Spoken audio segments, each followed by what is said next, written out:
Ecuador no para.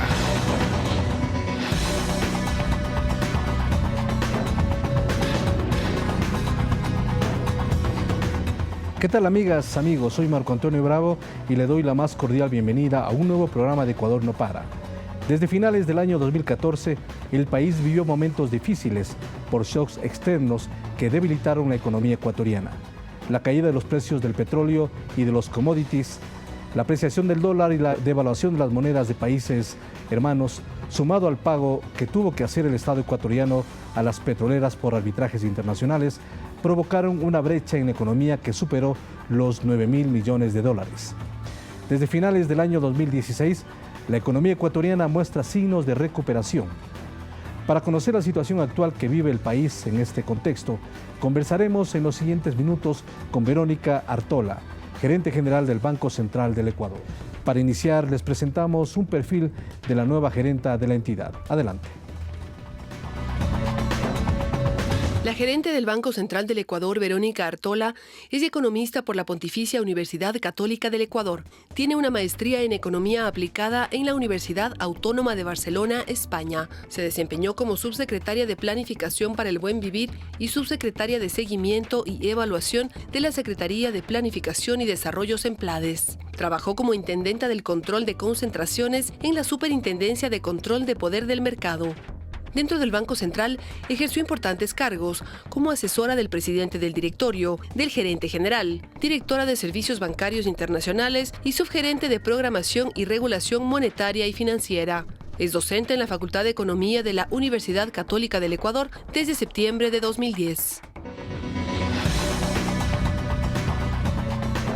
Reiteramos la bienvenida. Verónica, gracias por estar en nuestro programa Ecuador no para. Muchas gracias, Marco Antonio, más bien a ti por esta invitación. Vamos a analizar lo que ha significado el comportamiento de la economía en los últimos años y, por supuesto, las perspectivas que se tiene con el nuevo gobierno. Hablemos un poco de lo que ha significado la transformación económica y productiva en el país en los últimos 10 años y arrancaremos con lo que fue el crecimiento promedio del PIB del 2007 al 2016 del 3.9%, en comparación con el crecimiento de América Latina, que fue del 2.9%.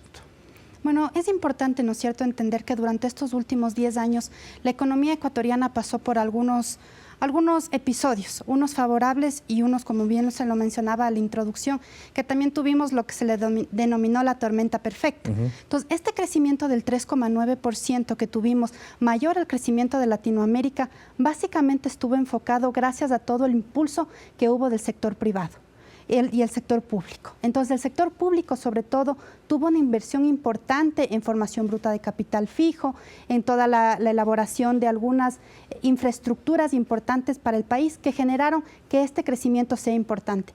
La CEPAL, por ejemplo, hace unos 2 años indicaba que este impulso del sector público en la economía era sumamente importante e incluso llamaba a algunos países de la región para que hagan este tipo de inversiones como lo estaba haciendo el Ecuador. Sin duda ha sido la mayor inversión pública que ha realizado un Estado en los últimos años en comparación con lo que se ha hecho en varios países de América Latina. Totalmente, e incluso lo más destacable de esto es que se generaron ya infraestructuras productivas que no solamente ayudaron en estos 2 últimos años, sino que ya son de aquí pasos para adelante, para que nuestra economía también vaya creciendo. Recordemos que durante estos últimos 10 años recuperamos escuelas, recuperamos hospitales y sobre todo la infraestructura vial. Entonces eso ha sido muy importante para esta capacidad sistémica del Ecuador, poderle irle impulsando poco a poco. Otro aspecto fundamental ha sido la recaudación tributaria, cómo ha mejorado en el país. Recordemos que entre los años 2000 y 2006 el Estado recaudó 21.000 millones de dólares aproximadamente. En la década 2007-2015, en los 8 años, recaudó más de 88.000 millones de dólares. ¿Qué ha significado este impulso que le ha dado la recaudación tributaria y la cultura del tributo de los ecuatorianos? Es sumamente importante este punto porque dentro del Estado recordemos que también tenemos alguna legislación que nos dice que nosotros podemos gastar los ingresos permanentes a hacer gastos permanentes. Es decir, si nosotros tenemos todo el tema de impuestos, podemos seguir implementando este tipo de gastos. Esto de la cultura tributaria, si nosotros vemos, por ejemplo, vamos a cualquier lado, ya nos dicen ¿quiere factura o no quiere factura? Uno exige. Exacto, claro. Entonces uno dice sí, ya se puede deducir los gastos. Entonces, este incremento de la recaudación ha sido sumamente importante para lo que mencionaba anteriormente, que podamos nosotros invertir en nuestro país. Y la gente incluso ya está comprometida con eso. Sabe que los impuestos que está pagando se va a ver beneficiado en estos recursos, en estos beneficios. Vamos a presentar este momento un pequeño reportaje de lo que significa el rol del Banco Central del Ecuador para entrar ya en materia con este antecedente importante respecto al comportamiento de la economía ecuatoriana en los últimos años. Presentamos el siguiente reportaje, adelante.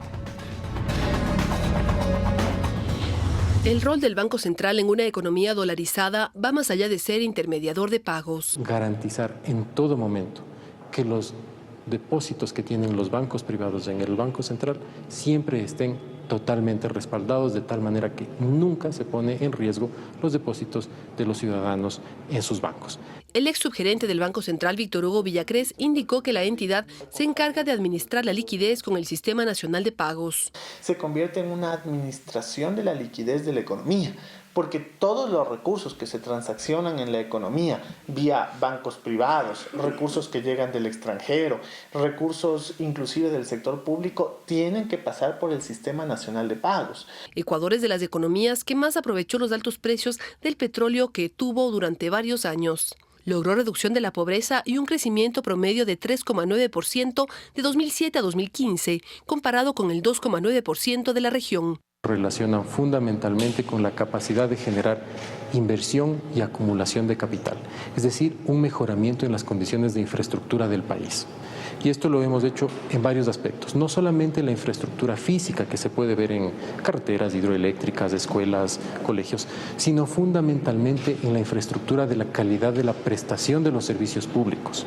Villacrés indicó que el nuevo gobierno debe fomentar la producción nacional y mantener un equilibrio entre importaciones y exportaciones para obtener crecimiento económico. El sector de la pequeña y mediana empresa, el sector productivo, que ha empezado a hacer ciertos reclamos acerca de que el desmantelamiento de las salvaguardias podría conducir a una reducción en su participación en el mercado. Entonces, el reto para este segundo semestre del año va a ser tratar de mantener una balanza comercial, si no superavitaria, al menos equilibrada, con el objetivo de que esto no pueda generar algún problema en el crecimiento económico del país. Verónica Rivadeneira, Agencia Andes.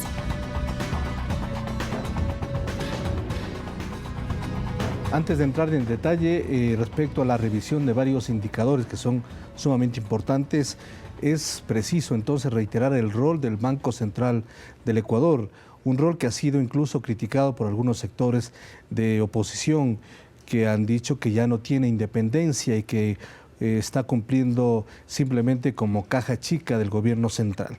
¿Cuál es el rol fundamental del Banco Central del Ecuador y en qué medida se alinea a la circunstancia que vive el país? Es importante entender que en una economía dolarizada, un banco central, porque no tenga la capacidad de emisión, no quiere decir que no tiene funciones. El Banco Central, incluso a partir de la nueva expedición del Código Orgánico Monetario Financiero, tiene como función principal el de administrar la liquidez de la economía. Y esto nos ha ayudado sobre todo en estos últimos años. Ustedes recordarán que el Banco Central antes era independiente, pero ahora está comprometido con los ideales de crecimiento económico también del país. Entonces, por lo tanto, ha utilizado esta liquidez de la economía en el buen sentido para impulsar justamente el crecimiento económico que hemos visto estos últimos años. ¿No es negativo entonces que el Banco Central esté atado, alineado a las políticas públicas del gobierno central, o más bien que sea independiente y no tenga que ver con ello? No, nosotros hemos visto que justamente el ser solamente pagador o una caja, como lo es en algunos otros países del Banco Central, es quitarle también toda la potencia que podría tener y que justamente el Banco Central lo está haciendo. Recordemos nuevamente, hay pocas economías dolarizadas en el mundo y tampoco hay una literatura muy extensa de cuál debería ser en papel en la función de un banco central. Pero el Ecuador, justamente con todas estas políticas, se ha salido del mainstream que lo manejamos internacionalmente y vemos que el Banco Central puede hacer mucho más que solamente una caja pagadora. Vamos a analizar algunos indicadores. ¿Cómo usted ve la situación económica que vive el país ya cuando estamos entrando al segundo semestre del año 2017? Si nosotros como Banco Central, justamente cumpliendo con nuestro calendario estadístico, el día viernes publicamos cómo fue el comportamiento de la economía este primer trimestre del 2017. Y tenemos buenas noticias que queremos compartir con las familias, con las empresas, con la comunidad internacional. Ustedes recordarán que veníamos por un periodo complicado, pero ya este primer trimestre del 2017 tenemos un crecimiento económico, crecimiento del 2,6% comparando con el mismo periodo del primer trimestre del 2016. ¿Cuáles son los elementos fundamentales que contribuyen al crecimiento y al buen momento económico? Diría que son básicamente dos elementos, de acuerdo a lo que hemos revisado y lo que tenemos en estadísticas. Primero, el crecimiento de las exportaciones y, en segundo lugar, el crecimiento del consumo de los hogares. Dos variables sumamente importantes.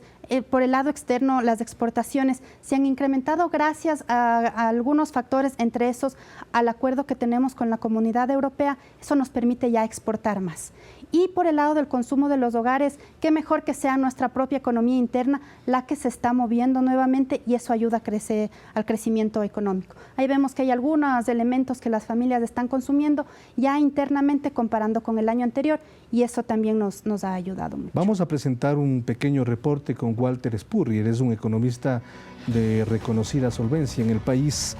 Él sostiene que sí, la economía está en momentos importantes, sin embargo, que el país tiene liquidez por los préstamos internacionales que ha recibido.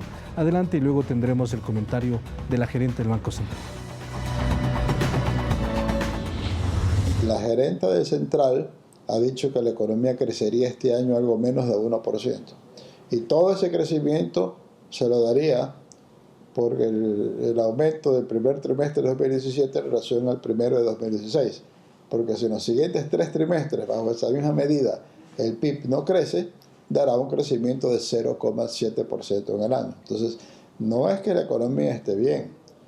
Lo que pasa es que la economía está menos mal de la que estuvo el año pasado y sobre todo al principio del año pasado, que fue cuando tocamos fondo. Las cuentas del país se las ve mejor. Entonces, le fue más fácil al gobierno acceder a créditos internacionales. O sea que entre una ligera mejoría del precio del petróleo y esta colocación de $2.000 millones en bonos, tiene liquidez el gobierno para pagar sus cuentas actuales, ponerse al día con algunas cuentas atrasadas y eso le da cierto dinamismo a la economía.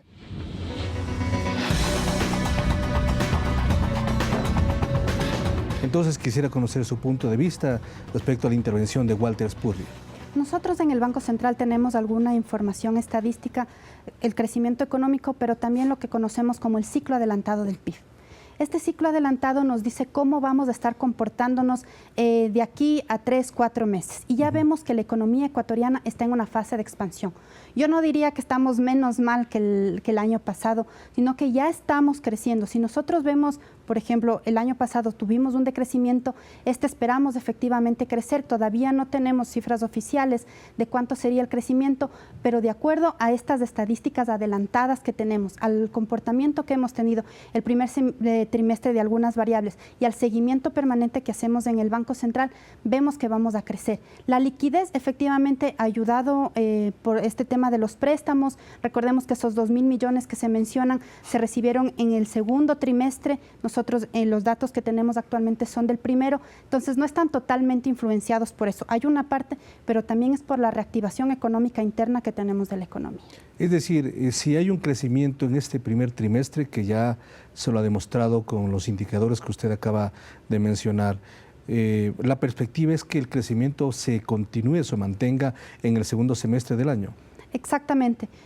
Esperamos que crezca, como le digo, tenemos algunos indicadores que ya nos muestran eso. Por ejemplo. Por ejemplo, tenemos el crecimiento del precio del petróleo, también tenemos el crecimiento de exportaciones del sector no petrolero, que también son súper importantes en este trimestre, y que también estamos viendo crecimiento de camarón, crecimiento de exportaciones de flores, de atún, han sido importantes, entonces esperaríamos que ese tipo de comportamiento también se mantenga. Otro tema, por ejemplo, que vimos ya por ramas de actividad en el crecimiento económico es la actividad financiera. Creció comparativamente con el año pasado. En este trimestre esperaríamos, y en lo que sigue del año, ya con todas estas perspectivas positivas, que el sector financiero también preste más y con eso también se empiece a reactivar la economía. Uno de los temas que entraba en análisis justamente con el rol del Banco Central era la necesidad de conversar con el sector de la banca privada, con la Asociación de Bancos Privados, para que puedan abrir más líneas de crédito a los ecuatorianos sin tantas restricciones como se lo hizo en los últimos meses. Sí, en este sentido, un poco siguiendo la línea, ¿no es cierto?, del presidente Moreno, de un gran diálogo, hemos estado en algunas conversaciones con la banca privada por algunos temas, y entre estos también la facilidad que se le tiene que dar a las personas, a las microempresas, a las familias para acceder al crédito. Recordemos que el sector... Incluso los de consumo, los créditos de consumo. También los créditos de consumo, aunque lo más importante en un país como el nuestro son los créditos productivos. Entonces sí es importante que la cartera de los bancos tenga más peso en el productivo que realmente en el consumo. Por eso también se han puesto algunas restricciones, por ejemplo, para el consumo de autos. Es importante, está bien, pero si se lo presta para generar empresa, para generar empleo, es muchísimo mejor, y un poco, este es el pedido que también hacemos nosotros a la banca privada, que se empiece a dar este tipo de créditos. ¿Cuál ha sido la respuesta de la banca privada? Con la banca privada estamos en conversaciones, ha habido una apertura tanto del sector, de la Asociación de Bancos, como también del sector público, para encontrar estos puntos de convergencia que creo que es para beneficio de todo el país. Otro indicador, otro dato importante es que el gasto y el consumo de los hogares ecuatorianos ha crecido. En el cuarto trimestre del año 2016, el gasto creció en el 2.6% con relación al mismo periodo del año anterior. Sí, como mencionaba, estos dos efectos, tanto de exportaciones como del crecimiento del consumo de los hogares, es lo que nos ha ayudado. E incluso si ya vemos entre el sector petrolero y el no petrolero, el que más ha crecido es el sector no petrolero, que de alguna manera está vinculado al consumo de los hogares. Entonces, este trimestre, particularmente el primero del 2017, que es el que tenemos las estadísticas nuevas, ya nos muestra que la economía está impulsada por el sector no petrolero, por el consumo de los hogares, por las actividades económicas que generan empleo. Entonces, eso también son buenas noticias, porque la incertidumbre muchas veces si vamos a mantener el trabajo, si vamos a poder conseguir otro, estas ramas de actividad que vemos que están creciendo y que son intensivas en generar empleo, entonces nos estarían dando también una buena perspectiva para este año 2017. ¿Y cómo se va a mantener, cómo se va a sostener este crecimiento económico? Porque existen también eventualidades y la economía ecuatoriana atravesó por dificultades, ya lo habíamos dicho al inicio de este programa, por situaciones externas, por shocks externos que debilitaron fundamentalmente la economía. Aquí es súper importante el rol que también empiece a jugar el sector privado. Como conversábamos al inicio del programa, una fuente muy importante para el crecimiento económico estos últimos 10 años fue el sector público. Pero el sector público ya generó todas estas facilidades productivas para que el sector privado empiece a producir. Entonces, con este diálogo, este gran diálogo nacional que tenemos con el Consejo Productivo Tributario también, en donde se pueden generar algunas ideas de cómo empezar a producir y qué necesita el sector privado, también es importante. No puede ahora depender solamente del sector público. Esta corresponsabilidad que debe existir es muy importante para que las perspectivas, no solo del 2017, sino de aquí en adelante, también puedan ser favorables para el país. Muy bien, vamos a hacer una pausa en este momento y regresaremos con más información, analizando el comportamiento de la economía ecuatoriana, las perspectivas para los próximos meses de aquí en Ecuador No Para.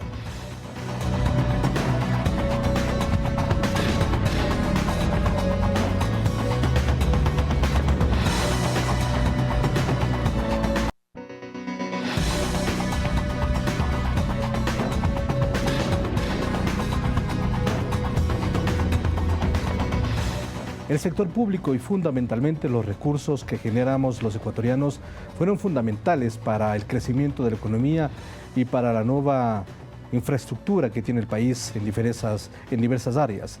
El ministro de Finanzas, Carlos de la Torre, sostuvo que el Estado ecuatoriano ya no va a continuar con la misma forma como lo hizo en cuanto a una inversión muy grande que tuvo en los últimos 10 años. Esta ya es una decisión que se tomó en el gobierno y que va en firme, es decir, que ya no habrá esas grandes inversiones del sector público para dinamizar la economía nacional. Como ustedes conocen, estamos justamente en la elaboración del presupuesto del Estado y dentro de eso un factor importante es el Plan Anual de Inversiones. Dentro del Plan Anual de Inversiones se está considerando terminar aquellas obras que ya empezaron y también hacer aquellas que tengan financiamiento externo. Pero como mencionaba anteriormente, lo importante es ahora tener esta corresponsabilidad del sector privado para generar también fuentes de empleo, generar crecimiento económico. Ahora lo importante, una vez que durante estos 10 años ya se invirtieron en infraestructura, como decíamos, hospitales, escuelas, ahora también el reto es mantener la calidad de los servicios. Entonces, eso va a ser también uno de los factores importantes en los que el gobierno se centrará estos próximos años. Ahora, ¿qué sucederá si la empresa privada no entra en el mismo dinamismo que se exige en estos momentos en cuanto a la inversión? Porque la infraestructura ya lo tiene, puertos, aeropuertos, carreteras, el cambio de la matriz energética que ya es evidente, pero ¿qué sucederá o sucedería si la empresa privada no ingresa con el mismo ímpetu para invertir en sectores claves de la economía? Más bien tenemos mucha esperanza que eso no suceda, que el sector privado realmente ingrese con fuerza. Recordemos que tenemos algunos proyectos desde el sector público, por ejemplo, el proyecto que está impulsando el presidente Moreno del Casa para Todos. Esto nos ayudará a impulsar el sector de la construcción, un sector sumamente importante para la economía. Entonces, yo creo que con estos acercamientos que tenemos con el sector privado, esperaríamos que ellos respondan favorablemente, porque actualmente, como les digo, el gobierno y el sector público invirtió en lo que tenía que invertir en su momento, pero ahora es parte también del sector privado poner el hombro para un crecimiento sostenido de la economía. Vamos entonces a presentar un análisis muy breve del economista Fidel Márquez. Él nos habla justamente de la corresponsabilidad que debe tener el sector privado para el manejo de la economía y sobre todo para la inversión en sectores claves. Adelante. Este proceso de seguir en un proceso positivo en la economía nacional, sobre todo por las buenas noticias que ha empezado a dar el gobierno. Pero hay que recalcar que esas buenas noticias que da el gobierno y este crecimiento, sobre todo unido, este crecimiento económico, si nosotros lo unimos con el impulso que se le está dando a los procesos de relaciones con el exterior, sobre todo la entrada del tratado con Europa como un elemento positivo importante, tendríamos nosotros que ver si ese impulso se va a seguir acompañando de un endeudamiento público, que es la tendencia que hemos visto en estos momentos, que además el déficit fiscal que tiene, que ha ido disminuyendo por las acciones que ha realizado el gobierno, se puede contrarrestar la no inversión pública con inversión privada nacional que permita que el crecimiento continúe. Ese es el gran problema que nosotros vemos en la economía.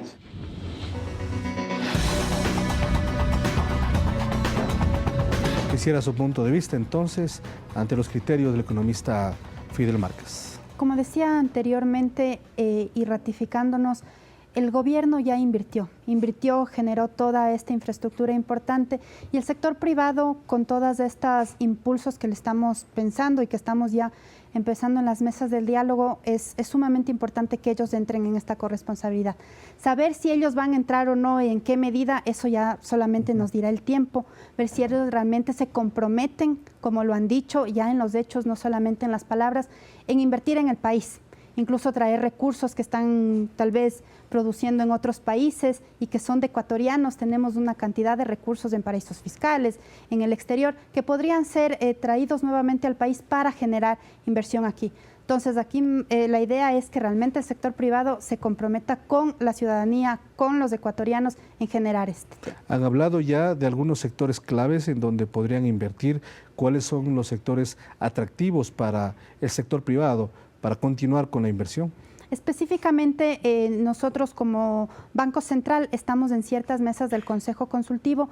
Entendería que en ya las mesas productivas con los otros ministerios se están haciendo acercamientos más particulares. Nosotros personalmente como Banco Central no tenemos ahorita un sector en el que hayamos dicho que podrían invertir. Hablemos de algunos elementos, indicadores. ¿Cómo está la balanza de pagos al primer trimestre del año 2017? Para los que no conocen mucho este tema de balanza de pagos, sí creo que es importante dar a conocer que la balanza de pagos no es más que un registro contable que tienen los países para saber cuánto estamos gastando con el exterior y cuánto internamente gastamos. En ese sentido, este año, en este primer trimestre, nuestra cuenta corriente fue superavitaria en alrededor de 330 millones. ¿Y a qué se debió esto? Gracias a que tuvimos más exportaciones que importaciones y también porque las remesas de nuestros migrantes en este primer trimestre del 2017 se reactivaron nuevamente. Ahora va a haber un elemento adicional. Recordemos que el Ecuador tenía varias subpartidas con salvaguardias que eran fundamentales para contrarrestar la situación económica que estaba viviendo por shocks externos, como hemos mencionado, pero ahora se liberalizan y ha habido un crecimiento importante de las importaciones. ¿Cómo se va a manejar este tema? En una economía dolarizada yo creo que eso es sumamente importante que la ciudadanía conozca. El talón de Aquiles es justamente el sector externo, porque nosotros en economía dolarizada necesitamos más dólares que entren que los que salen. Entonces, el tema de las salvaguardias sí es algo que se está debatiendo. Sí necesitamos tomar medidas para impulsar el sector productivo, de acuerdo, aumentar exportaciones y de alguna manera contrarrestar que el crecimiento de las importaciones sea muy agresivo. Todas las importaciones no son malas, porque podemos tener importación de materias primas que nos sirven para impulsar nuestros procesos productivos, entonces ahí los impulsamos. El problema es cuando estamos trayendo, por ejemplo, importando bienes como celulares, televisores, computadoras, que tal vez no son tan importantes para nuestra economía y que más bien lo que nos implica es una salida de dólares. Entonces, el ministro de Comercio Exterior, entiendo, y en estas mesas consultivas están analizando qué medidas se podrían tomar para contrarrestar este tema. Justamente más adelante tendremos la intervención del ministro que habla de que se va a mantener salvaguardias en algunas subpartidas, no en las 1.200 y un poco más que existía anteriormente. ¿Cómo ha evolucionado los productos de exportación ecuatorianos? ¿Cuál ha sido su comportamiento en los últimos tiempos? En estos últimos meses hemos visto que hay un comportamiento importante en aumento de exportaciones, por ejemplo, de banano y plátano. Como mencionaba, esto básicamente gracias al acuerdo que tenemos con la Unión Europea, un crecimiento de las exportaciones de flores también.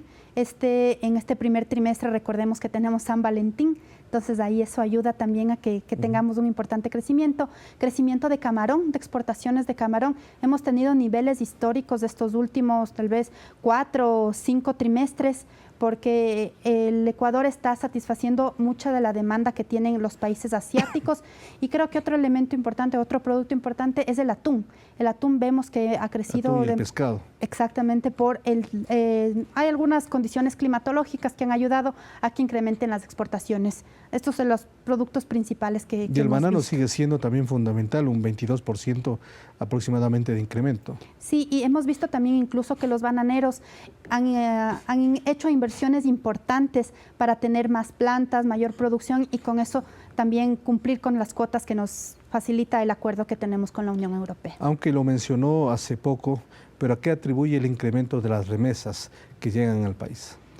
Tenemos algunos factores. En primer lugar, recordemos que en el último trimestre del 2016 tenemos todas las fiestas navideñas, etcétera, entonces la gente suele enviar sus remesas. También la situación económica de los países donde están nuestros migrantes, en algunos ha mejorado, entonces ya tienen mayor capacidad para enviar los recursos también acá a nuestros compatriotas. Sobre todo Estados Unidos, con más de 350 millones de dólares, España 160, Italia 36 millones de dólares. Sí, y realmente la composición de cómo nuestros migrantes, dónde están ubicados y cómo están enviando las remesas, son básicamente en esos 3 países. No ha cambiado históricamente y justo ya como se ha reactivado un poco la economía en esos países, ha ayudado también a tener mayor remesas. Otro tema que, si bien es económico, pero que ha tenido fuertes ribetes políticos y que siempre se habla de la inversión extranjera, de la poca inversión extranjera supuestamente que ha existido en el país,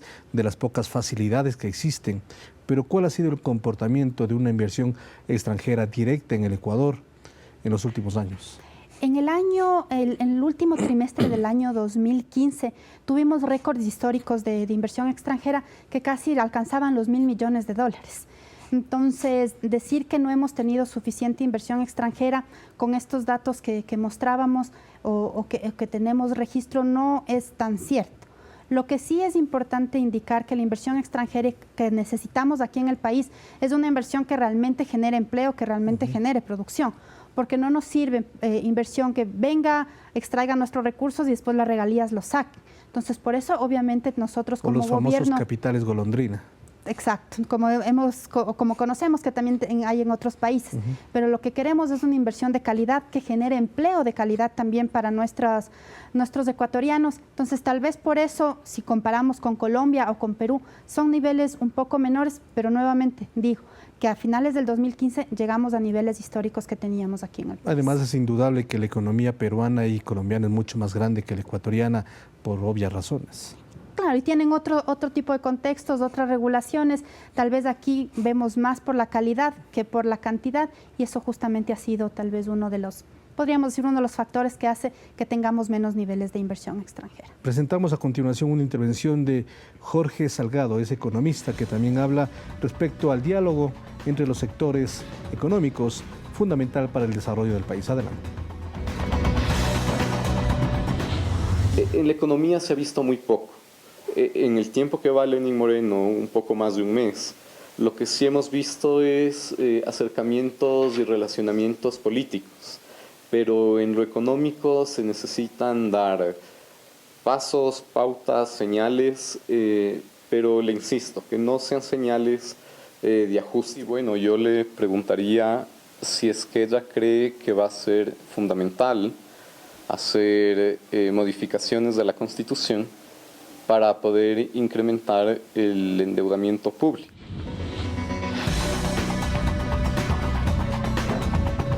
Es la pregunta directa respecto al comportamiento del endeudamiento y a la posibilidad de incrementar mucho más del 40%, como lo señala la Constitución del Ecuador.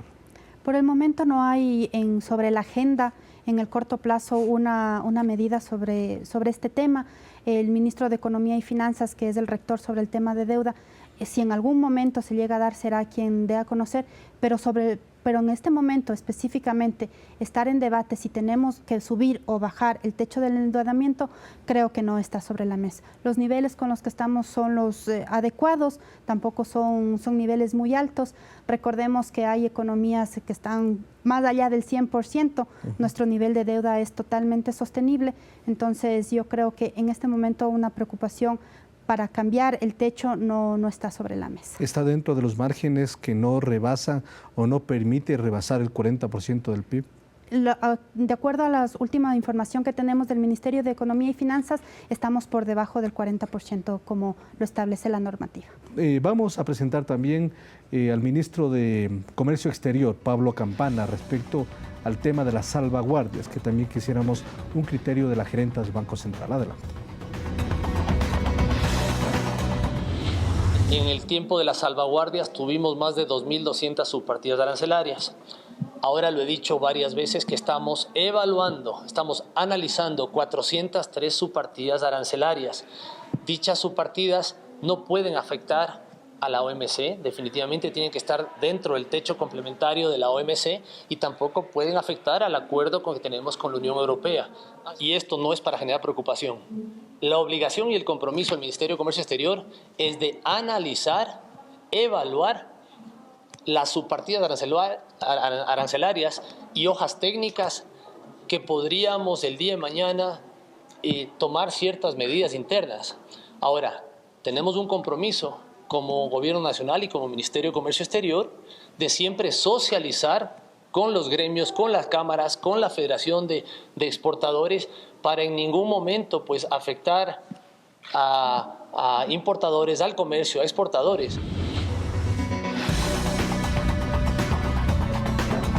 Entonces, sin duda existe la posibilidad, está abierta a la imposición de nuevas salvaguardias específicas para contrarrestar lo que habíamos manifestado anteriormente, el incremento de las importaciones.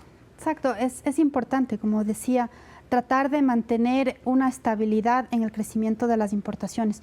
No podemos permitirnos en una economía como la ecuatoriana que el crecimiento de las importaciones sea desmedido.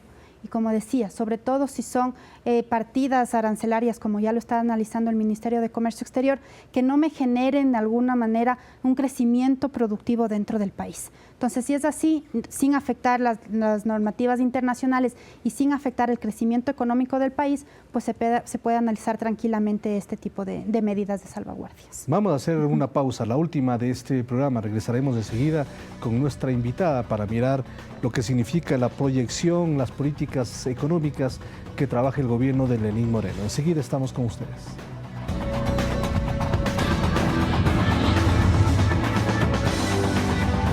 Ya volvemos.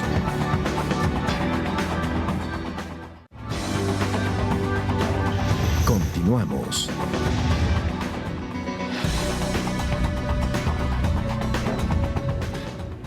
Las políticas que implementa el gobierno ecuatoriano del presidente Lenín Moreno son importantes en el sentido de darle viabilidad a algunos planes, algunos proyectos que él había anunciado en la misma campaña electoral, como son el Plan Toda una Vida, la Minga Nacional Agropecuaria, entre otros elementos fundamentales. ¿Cómo mira usted los anuncios que se han hecho y los pasos que se han dado respecto ya a las nuevas políticas económicas en el país? Son medidas firmes que ya se están poco a poco concretando. Por ejemplo, hablábamos siempre de un diálogo nacional. El diálogo nacional ha sido también con los sectores que están o están dentro del frente económico, como por ejemplo son los bancos, para ir analizando estas medidas que justamente conversábamos anteriormente.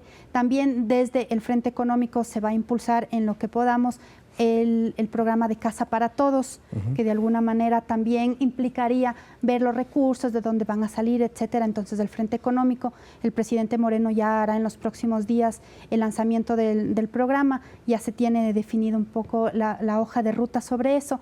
El tema de endeudamiento, ya el ministro de Economía y Finanzas en su momento ya dijo cuáles son los planes de reducir el déficit, ¿no es cierto?, que tenemos. Entonces, yo creo que son medidas claras que se están poniendo para ir dando certezas en el campo económico, que es lo que nos corresponde. El país estará a la expectativa del anuncio que lo hará a través del Consejo Nacional de Planificación que encabeza el vicepresidente Jorge Glass respecto al Plan Nacional de Desarrollo para el periodo 2017-2021. ¿Cuáles serán los elementos claves de este nuevo plan?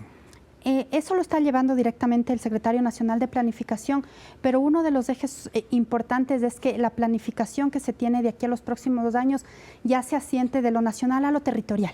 Entonces, las políticas que se están buscando, las inversiones que se están buscando, que ya no se concentren solamente en las grandes ciudades, sino que realmente sean inclusivas en los territorios. También otro de los ejes importantes es generar un plan para todo el ciclo de vida, desde que somos niños, ya más adolescentes, y también para los adultos mayores. Entonces, esos 2 ejes creo que son sumamente importantes, y utilizar los recursos económicos que vayamos generando en el país para cerrar este círculo global del ciclo de vida que tenemos. Respecto a la proforma presupuestaria que debe enviarse hasta el 28 de julio a la Asamblea Nacional, se tiene previsto un incremento de los 29.000 millones de dólares actualmente como presupuesto del año 2016. Actualmente el presupuesto todavía no está cerrado, estamos en elaboración, el ministro de Economía y Finanzas está liderando, nosotros como Banco Central estamos apoyando con la información de datos, es responsabilidad del Banco Central para el envío de la proforma, dar los supuestos macroeconómicos de aquí a los 4 años. Entonces justamente estamos elaborándolos, en las próximas semanas ya se hará el anuncio oficial de eso. No sabría decirle hasta cuánto queda el presupuesto, pues todavía se está elaborando ese tema. Respecto a las reservas internacionales que maneja el Banco Central, ¿Cómo ha sido el comportamiento? ¿Cómo está la situación ahora? Actualmente tenemos un nivel de reservas que alcanza alrededor de los 4.400 millones de dólares. Esto es importante indicar que este nivel de reservas cubre más del 100% de las reservas bancarias que nosotros tenemos como banco. ¿Cuál es el monto de las reservas bancarias? Está alrededor de los 4.000 millones. Ya. Nosotros tenemos 4.400, entonces estamos sobre las reservas bancarias, que muchas veces esa la incertidumbre. Si el Banco Central está o no salvaguardando, tácitamente lo decimos que sí. Hemos tenido un comportamiento bastante bueno estos últimos meses. Hay algunos recursos que hacen que la reserva se incremente, como son el crecimiento de las exportaciones petroleras, también estas últimas emisiones de deuda que hemos hecho. Entonces estamos en niveles bastante buenos ahorita de la reserva internacional. Porque ciertos, entre comillas, temores que tienen algunos sectores tienen que ver también con que el Banco Central le ha prestado al gobierno central recursos. No sé cuánto es el monto, no sé si son 6.000 millones de dólares aproximadamente. ¿Cómo está esta relación de los préstamos que hace el Banco Central al gobierno central? Actualmente el monto que tenemos prestado al Ministerio de Finanzas es de 3.300 millones.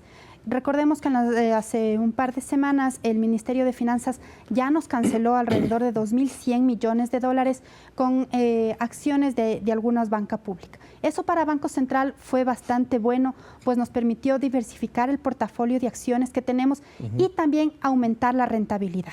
Entonces, los niveles que tenemos... Son rentables estas acciones que tienen en la banca pública. Exactamente, porque ellos también generan utilidades y también nos genera, por lo tanto, utilidad al Banco Central y es mucho más rentable que lo que teníamos anteriormente solamente con Ministerio de Finanzas.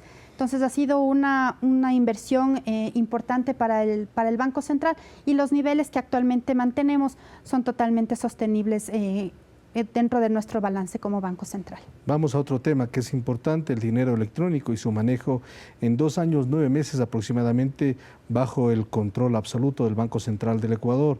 Se movieron casi 30 millones de dólares. ¿Cómo ha mirado usted este comportamiento, esta circunstancia económica que ha vivido el país? El dinero electrónico, al ser un medio de pago de uso voluntario que está respaldado al 100% con dólares de Estados Unidos de Norteamérica, es un mecanismo bastante interesante para empezar a utilizar menos el efectivo que le cuesta mucho al país. Como cualquier medio de pago nuevo, siempre tiene un periodo de maduración, un periodo de confianza para que la gente empiece a utilizar. También de incertidumbres. También podría ser de incertidumbres, pero sobre todo yo creo que de confianza en que dónde voy a poder utilizar, si realmente, no sé, cuáles son todos los ámbitos en los que se puede realmente dar uso de este sistema. Entonces recordemos, y yo siempre sé poner el ejemplo, que las tarjetas de débito que tenemos aquí en el país, hace unos pocos años las empezamos a utilizar y ya tenemos aquí en el país alrededor de 20 años. Entonces, hemos visto un crecimiento importante. Actualmente tenemos alrededor de 400.000 cuentas ya de dinero electrónico en el Banco Central y ya la transaccionabilidad con este sistema o este medio de pago se está incrementando mes a mes. Entonces, esperaríamos que eso poco a poco ya vaya generando más confianza en la ciudadanía. Veamos qué opina justamente la ciudadanía respecto al manejo del dinero electrónico. ¿Debe seguir bajo modalidad del manejo del Banco Central del Ecuador o tiene que el sector privado manejarlo? Esta es la inquietud que hicimos a la ciudadanía. Adelante. Ecuador No Para preguntó en las calles de Quito a los ciudadanos si prefieren que el dinero electrónico lo maneje el sector privado o el sector público. Veamos sus respuestas. Las dos partes, ya que todos utilizamos dinero, entonces me parece que las dos partes. Bien serviría para el sector público o el sector privado. Al restringir el manejo del sector privado, se está guardando que no haya mucha injerencia sobre las ganancias y en vista de que se puede financiar de mejor manera el presupuesto del Estado, pienso que unos fondos públicos nunca están mal. Pienso tal vez que deberían manejar el sector, no sé, privado tal vez, porque pienso que en el sector público muchas veces no pueden manejarlo de una buena manera. Yo creo que deberían ser los dos. En mi opinión es una nueva estrategia que iría bien para la economía. Sí, solamente hay que acostumbrarnos. Yo creo que sería más en el sector público, porque se supone que es una ley que están implementando el Estado. El sector privado. ¿Por qué? Porque el sector público se ha demostrado que no tiene credibilidad, no sabe manejar bien la economía del país. Entonces yo pienso que la economía debe ser más manejada por el sector privado. Pienso que por los dos lados deben manejarse, porque si le damos mucho poder al sector público, usted sabe lo que pasa, igual al sector privado, y los únicos perjudicados somos los del pueblo.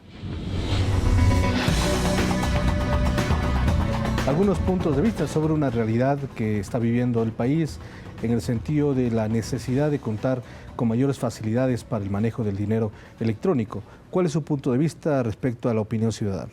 Recordemos que la normativa del uso de dinero electrónico nunca ha excluido que los bancos privados, las cooperativas puedan utilizar este medio de pago. En la Junta de Regulación de Política Monetaria y Financiera justamente se hicieron los cambios normativos para que cualquier banco, cualquier cooperativa que desee utilizar pueda acoplarse a la plataforma que nosotros como Banco Central tenemos. ¿Por qué no lo hicieron masivamente? Ahí tendríamos que preguntarles a ellos, ¿no? ¿Por qué no lo utilizaron o no quisieron unirse de manera directa a la plataforma del Banco Central? Muchas veces ha sido el debate de las tarifas. Los bancos privados consideran que las tarifas deberían ser más altas. Nosotros como Banco Central, porque queremos que este medio de pago también nos sirva para aumentar la bancarización, es decir, que más gente pueda tener facilidades bancarias, creemos que las tarifas no deben ser tan altas.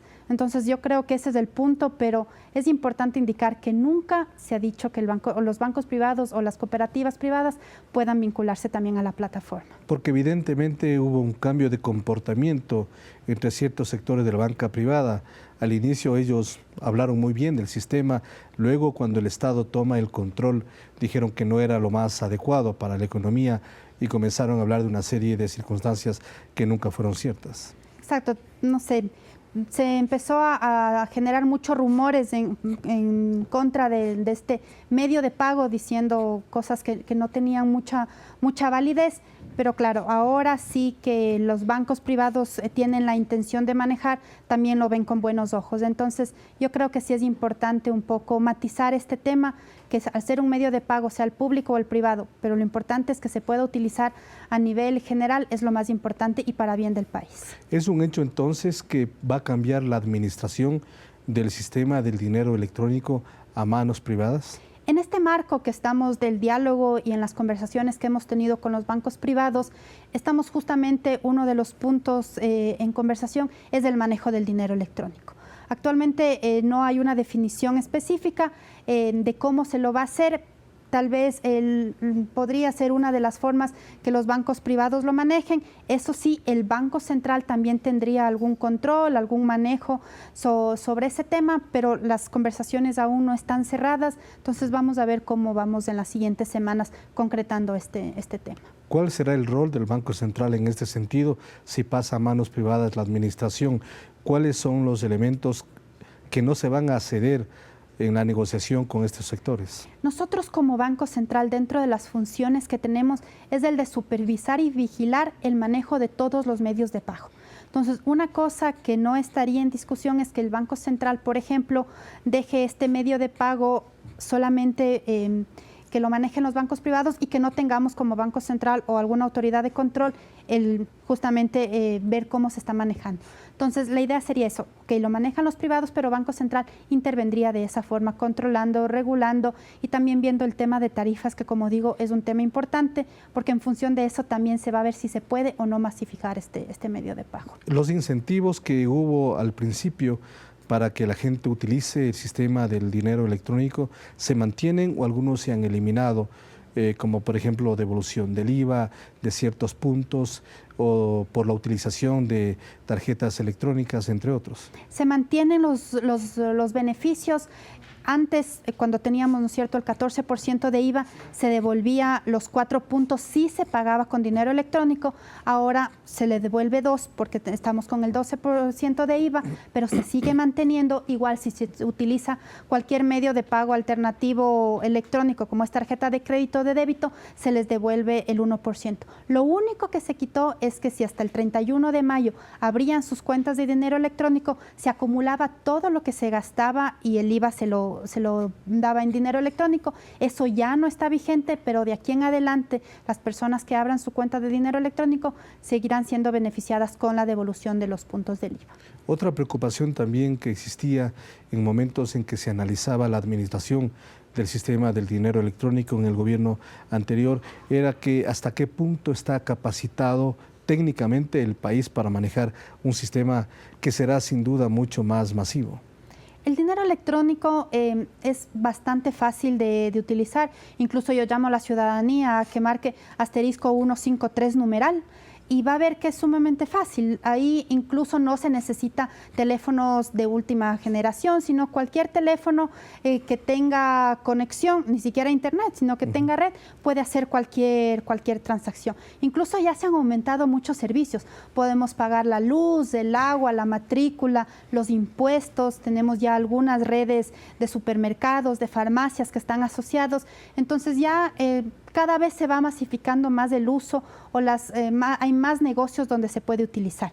Entonces, no creo que sea tanta complicación. Se puede ir, revisando este tema, pero es bastante ágil. Y en la parte de cierre del programa, sus principales metas y desafíos como gerenta del Banco Central del Ecuador.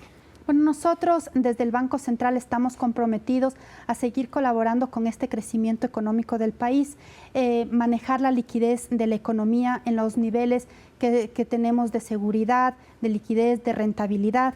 Es importante también entender que el Banco Central está, y como lo ha venido haciendo, cumpliendo con su calendario estadístico, con toda la transparencia de la información. Entonces el reto es seguir en esa línea, también abrir las puertas del Banco Central para cualquier debate, cualquier discusión en el ámbito económico que se tenga de los diferentes sectores. Eso es sumamente importante para ir retroalimentando cualquier política que tengamos desde el frente económico. Entonces las perspectivas son muy importantes para el país en cuanto al crecimiento económico en los próximos meses.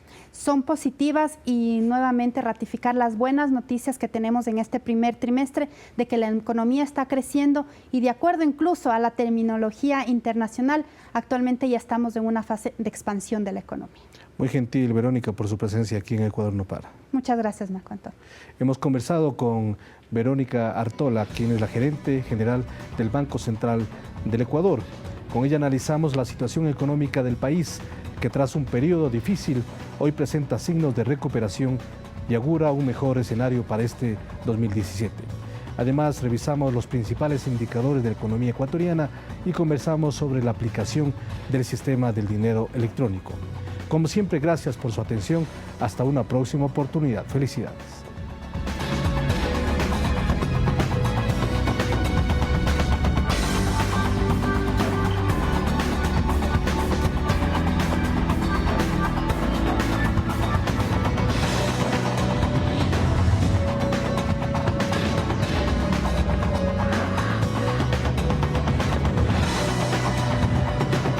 Ecuador No Para.